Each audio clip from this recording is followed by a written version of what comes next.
தொழுகைக்கு இருக்கிற தனிச்சிறப்பு என்ன தெரியுமா? சாகும் வரைக்கும் நம்மோடு இருக்கிற ஒரு அமல்.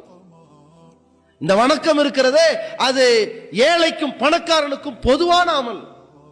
இந்த வணக்கம் இருக்கிறதே அது ஆணுக்கும் பெண்ணுக்கும் பொதுவான அமல். இந்த வணக்கம் இருக்கிறதே உடல்நிலை சரியில்லாதவனுக்கும் சீராக இருப்பவனுக்கும் பொதுவான அமல். இந்த வணக்கம் உள்ளூரில் இருப்பவனுக்கும் வெளியூரில் இருப்பவனுக்கும் பொதுவான அமல். தொழுதுதான் ஆகணும். பாபுது ரப்பக்க ஹத்தா ஏத்தியக்கல் யக்கீன், சாகும் வரைக்கும். யக்கீன்னா என்னது? உறுதி வரும் வரை, அந்த மரணம் வரும் வரை உன் இறைவனை வணங்கு என்கிற தொழுகை இருக்கு பாருங்க. அது நம்மகிட்ட இருந்தால் அது போதும்.